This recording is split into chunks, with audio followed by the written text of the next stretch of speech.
Well, thank you very much, Alan. First of all, let me just say that this is a tough assignment. I get to follow somebody who is a recipient of the Medal of Honor and an amazing speaker. General, thank you. And to be honest with you, the General had me so fired up, I was ready to give him 20 push-ups right now. I'm glad you didn't ask me for them. I would have attempted it anyway. One of the things that you always look for any silver lining in the cloud. Look for any blessings that you can in spite of what you look around and say, this country's in a mess. Let me tell you one. I'm an iPhone guy. I got it right here. Many of you have one. You pointed a few of them at me right now.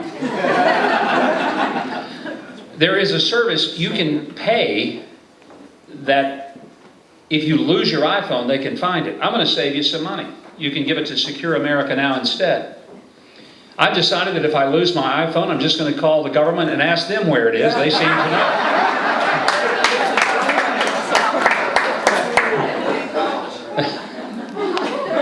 My heartfelt thanks for your being here tonight, and I know that you have been on your feet for several minutes, and as a result of that, I will tell you what Kim Kardashian told Chris Humphries: I won't keep you long. Some of you have no idea what that means. You're a little out of it in the pop culture world, and that's okay. May I just say you're better off if you don't? This year is kind of a special year for me in some ways, and it was 40 years ago this summer, in the summer of 1973, that I made my first trip to Israel. I was just getting out of high school and just before my freshman year in college. Now let me explain. I grew up dirt poor in South Arkansas, and there was no way in the world I would have ever been able to make a trip like that. And yet I had a good friend who was to be my roommate in college. His dad was an oil man, and he had plenty of money. And he wanted to go to the Middle East for a trip after high school graduation. And he begged his dad to go, and his dad said, well, son, I'm not going to let you go over there all by yourself. He said, now if you can get Mike Huckabee to go with you. Obviously his dad didn't know me very well.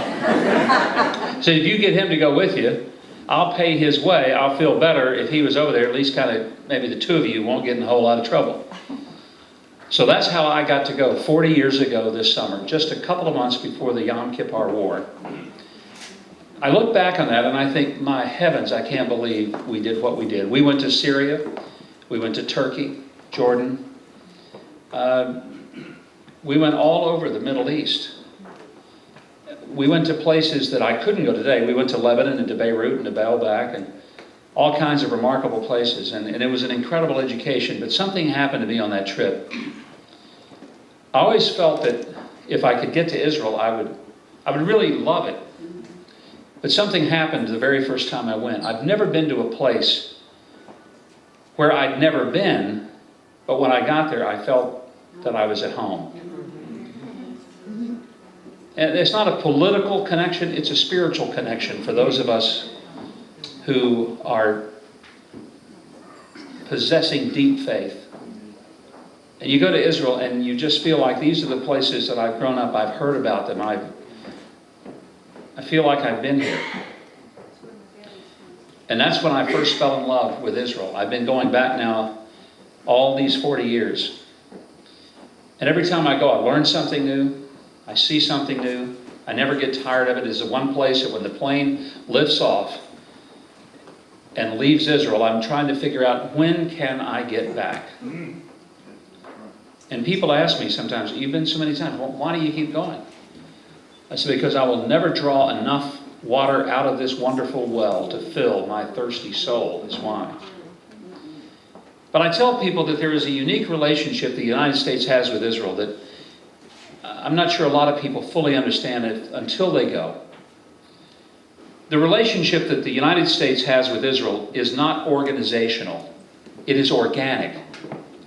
And by that I mean that it is the only place in all of the Middle East that you're going to find in which there is a true democracy, where people can actually criticize their government and not be shot for it. They'll be able to run for office and be dissidents, and they won't spend the rest of their lives in prison because they disagreed with their government. And if you have ever been around the Jewish population in Israel, folks, if you thought politics was tough in South Carolina, you ain't seen nothing yet. And I've been involved in some politics in South Carolina. And down here, it is a full contact sport played without pads. I get all that. It is checkers to the NFL. But you know what that tells me? It tells me that there is a vibrant and healthy understanding of what freedom means.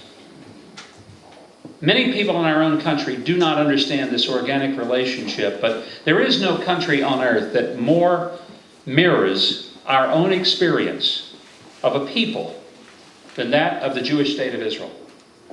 Both of our nations were created by people who wanted to have independence, to elevate the power and the worth and the value of the individual, who believed that the greatest foundation of freedom itself was the ability to believe in God, unobstructed, and that was the foundation of a civil people, that the social contract that we call government cannot exist apart from a moral code that is rooted in something bigger than our own whims, thoughts, and ideas. It must be rooted in the reality of an almighty creator God who established that which is right versus that which is wrong. That's how we were established as a country.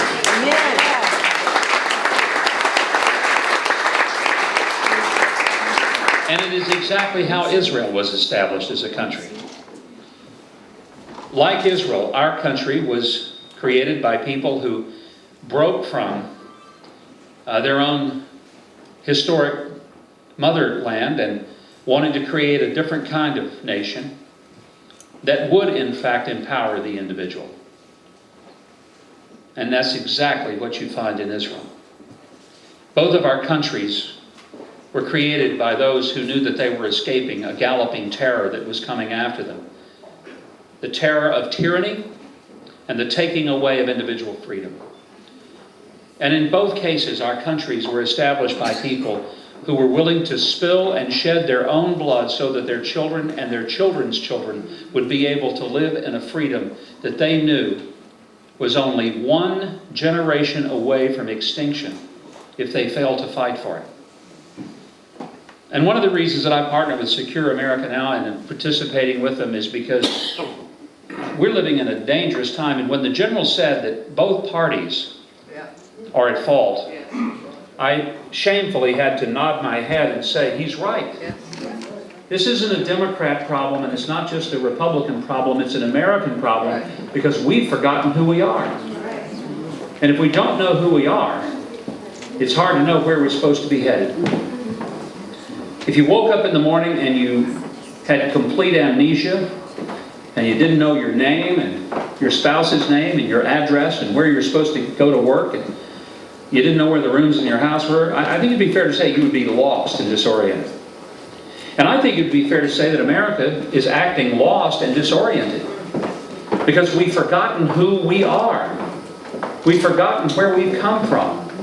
We've forgotten the incredible sacrifices of people like the general, who have put the uniform of this country on and gone halfway around the world to places whose names they couldn't pronounce until they got there, who fought in many cases for people who did not thank them or appreciate them, and then came back to sometimes a group of people who didn't thank them or appreciate them either. They didn't do it for the thanks and the appreciation, the awards, the accolades. They certainly didn't do it for the paycheck. They did it because of love of country and love of freedom and love of family. And today we are the recipients of their sacrifices. And what an absolute shame if our actions do not preserve and pass on that incredible legacy that they fought so hard to give to us. I want you to think about the fact that our president has said that we really don't need nuclear weapons because, well, the world's such a safe place now. You know, and he even talked about how that intimated that it was a safe place before. those weapons were created, and I wonder, where did he study history? Did he know something about pre-1945 that the rest of us don't? Do any of us like the idea that nuclear weapons might exist and even be in the wrong hands? No. But if they're going to be in the wrong hands, we better make doggone sure they're in the right hands as well. I'm concerned that we've got a president who seems to be more bothered by the nuclear weapons that America has than he is by the ones that Iran is about to get. Amen. And I cannot understand how we're somehow supposed to put more pressure on the Israelis to stop building bedrooms for their families in the land that God gave them a deed to long before the United Nations ever ascended to it. I do not understand why we put more pressure on Israel to stop building bedrooms than we have on Iran to stop building a bomb that could blow all of us to smithereens. That makes no sense. And it's exactly why we need to stand up and secure America now. Yes. The Benghazi situation to me is one of the most intolerable offenses to the American people and to the integrity of our country that I've personally ever witnessed in my life. Amen. I was the first person on the Fox News network to say, and I'll never forget the look on Bill Hemmer's face because I was on his show. It was just a couple of days after it. And I said, there's two things, Bill, that I know. Our government has lied to us, and now they're covering it up. And he looked at me, and he almost, it was as he was saying, are you sure you want to say that? And I said, not only do I want to say it, I'm going to say it every day that I get the opportunity to say it. Because when the government breaks faith with its people and loses the consent of the governed, because it no longer can be trusted, then the only hope that government has is for its people to rise up and take the power back from those to whom it was entrusted, and to hand it to somebody with the integrity and the responsibility to treat this sacred trust as a sacred trust.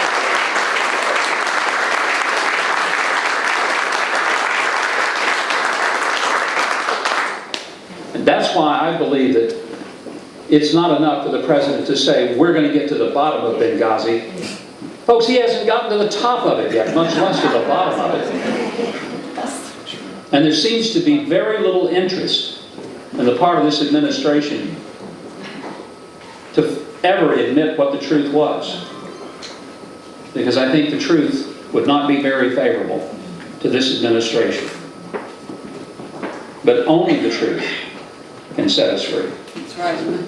One of the things I've admired about Israel is that it is a place that protects not only the preservation of the Jewish faith, but it protects the preservation of my Christian faith when I go there. In that marvelous city of Jerusalem, some of the holiest places for the Jewish world, the Christian world, and the Muslim world exist. Much to the surprise of some who have never been, there is as much attention given to the protection of Muslim holy sites and Christian holy sites as there are to Jewish holy sites. I want to ask you, do you think for a moment that Christian sites and Jewish sites are given that same amount of protection in Saudi Arabia, in Syria, in Egypt? And you know the answer is no. They're destroyed. The churches are burned. And when the Muslim Brotherhood has taken over Egypt, one of the first things they did is to go and to destroy the Coptic churches that had been able to exist for thousands of years. But we have a president who thought that the Muslim Brotherhood would be just fine, and he pushed to get Mabur out of office so that we could get people in office who says that the Jews are the descendants of apes and calls them pigs. A president of a country. Did he demand anything of that president for saying it? No, the best we got was John Kerry saying, well, that wouldn't be a good choice of words. I would hope that he would take his rhetoric back. My gosh, folks, I get in more trouble for saying some stuff on Fox News that has nothing to do as rough as that. We should never give them F-16s. We should never give them tanks. We ought to give them a fist upside the face until there is a full-scale apology for the nonsense of saying about the Israelis. The only thing we can effectively do is to raise our voices in dissent while we still can do so in this country. Yes. And I say while we can still do so, because we know that we have a government that is so heavy-handed that they will use the full power of their feet to put their heel on our heads and stomp us, to keep us from being able to say the things by using whether it's tax law or the threat of prosecution in order to keep us from exercising our full freedom. I'm not the kind of person who likes a fight. I don't go looking for them. But I can tell you this, I know too many people before me have paid too high a price for me to stand back and to be silent as this country slouches towards Sodom and Gomorrah and worse. And we shall not and we must not allow that to happen. Your presence here tonight is part of something that I trust will become an incredibly powerful national movement. And that is to raise our individual voices, but as we do it collectively and together, it becomes a chorus of insistence that our government starts working for us rather than against us. And so I'm saying to you tonight, thank you for coming. But more importantly, thank you for caring. And thank you for raising your voice. And help recruit as many people as you can, so that the voices get louder and more numerous. Not to tear the country down, but to build it back up. To give it a hope that we are losing because we've had leaders that have thought more about their political future than they have about my grandchildren's future.